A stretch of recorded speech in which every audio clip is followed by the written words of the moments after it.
What is going on, everybody? Welcome back to the channel. And today we have an absolutely official, completely confirmed, straight from the New England Patriots organization themselves roster update that every single fan of this franchise needs to hear right now. Because the Patriots have just officially confirmed the signing of 5 new players. And when you break down who these guys are, where they came from, what they bring to this roster, and how each one of them fits into what Mike Vrabel and Elliott Wolf are building in Foxborough, the picture that emerges is of a franchise that is doing its homework at every level of this roster from the very top all, the way down to the developmental depth pieces that championship teams absolutely cannot afford to get wrong. So let us go through every single one of these 5 signings right now and break down exactly what each one means for this team heading into training camp. Let us start with the signing that generated the most immediate excitement and deserves to be celebrated for exactly what it is: the official confirmation of cornerback Karen Prunty as a signed member of the 2026 New England Patriots. Prunty was one of 5 draft picks confirmed in this group of official signings, and the fact that the Patriots got him locked up and under contract tells you exactly how highly this coaching staff values the young depth they are adding to the defensive backfield. Behind Christian Gonzalez, who remains the most important unsigned player on this entire roster as his extension negotiations continue. The Patriots need young cornerback talent that can compete through training camp, earn a roster spot, and potentially develop into a starter-level contributor over the next 2 or 3 seasons. Prunty fits that developmental profile, and in a Mike Vrabel-led program where young defensive backs are given real opportunities to earn their way onto the field based on preparation and performance rather than draft round or reputation, he is exactly the kind of under-the-radar addition that tends to quietly become a real contributor before anyone outside of New England sees it coming. The second confirmed signing is offensive tackle Demetrius Crownover, and this one is a direct reflection of the offensive line philosophy that Elliott Wolf has been building into this roster all off-season long. The Patriots already have Will Campbell and Caleb Lomu as premium athletic investments at the tackle position, but depth behind those 2 starters is non-negotiable for a team with Super Bowl aspirations. NFL offensive line injuries are not a matter of if, they are a matter of when. And having a young developmental tackle who has been through the system, understands the blocking schemes Josh McDaniels demands, and can step in without a dramatic drop-off in performance is exactly the kind of roster depth that separates teams that sustain success through a full season from teams that fall apart the moment the injury report starts getting crowded in October. Crownover's signing tells you the Patriots are not just building a starting 5, they are building an entire offensive line room that can absorb adversity and keep Drake May upright no matter what happens. The third official signing is linebacker Nnamdi Obiazor, and his addition to this roster deserves a spotlight because it connects directly to a position where New England has been doing fascinating developmental work all off-season. The Patriots' linebacker room has undergone significant changes heading into 2026, and adding young athletic linebackers who can grow within Vrabel's defensive system is a priority that runs through every level of this roster-building process. Obiazor's athleticism and versatility caught the attention of New England's scouting department,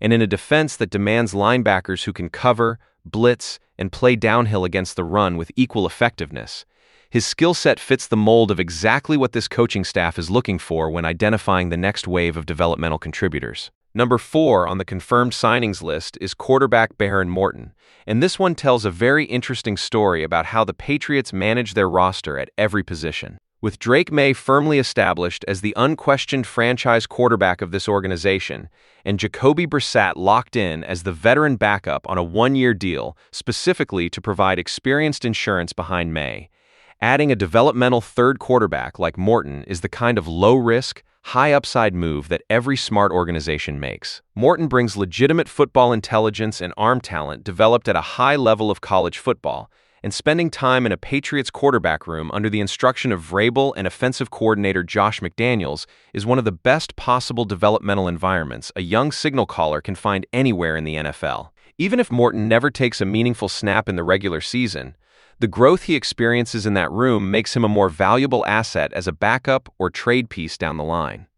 And the 5th confirmed signing is running back Jam Miller, who completes this group of official transactions in a way that reflects how the Patriots are thinking about their backfield heading into 2026. The departure of Antonio Gibson earlier in the offseason created a roster spot that needed to be filled at running back depth, and Miller, as a young, athletic ball carrier who can contribute both between the tackles and as a pass-catching option out of the backfield, fits the profile of what Vrabel has traditionally valued when identifying developmental backs. With Ramondre Stevenson still anchoring the position and fullback Reggie Gilliam bringing the physical tone-setting presence that Josh McDaniels has always wanted in his offensive system, Miller does not need to step into a featured role immediately. He needs to compete hard through training camp, special teams, contributions, and show the coaching staff enough to earn a roster spot or, at minimum, a practice squad position that keeps his development inside the organization. Now, here's what makes all 5 of these signings so significant when you zoom out and look at the big picture of what this Patriots offseason has been about from start to finish. The Caleb Lomu signing, which was officially confirmed this week as well, bringing the total number of signed draft picks to 6 of 9, is the headline piece of the draft class getting locked in. But the organizational depth being added at cornerback through Prunty, at offensive line through Crownover, at linebacker through Obiazor, at quarterback through Morton, and at running back through Miller tells you something important and reassuring about how this front office operates. They are not just building a starting lineup. They are building a 53-man roster with genuine competitive depth at every position, backed by a practice squad that can absorb injuries and stepping stone players at every turn. That is how sustainable NFL success gets built, and it is the part of roster construction that most fans overlook when evaluating whether an organization is truly ready to contend at the highest level. Veterans are scheduled to report to Foxborough on July 24th, with the first public practice of training camp set for July 25th. That means Drake May is going to take the field alongside A.J. Brown, Romeo Dubes, Eli Raridon, Caleb Lomu, and this entire rebuilt roster in just over 5 weeks from now. And everything happening right now. Every official signing, every confirmed transaction, every contract decision is a piece of the foundation being laid for what the Patriots genuinely believe can be a championship run in 2026. The organization that came within 1 game of a Super Bowl title last season has spent every single day of this offseason making sure they do not fall 1 game short again. Subscribe to this channel right now and hit that notification bell because training camp is coming fast and every single depth chart battle, every standout performance, and every roster decision between now and September 9th is going to matter enormously. Drop a comment below and tell me, which of these 5 new signings excites you the most, and which one do you think has the best chance of making the final 53-man roster when cutdown day arrives in late August? Let me hear it. Like this video, share it with every Patriots fan you know, and I will catch you in the very next one. Let us go New England.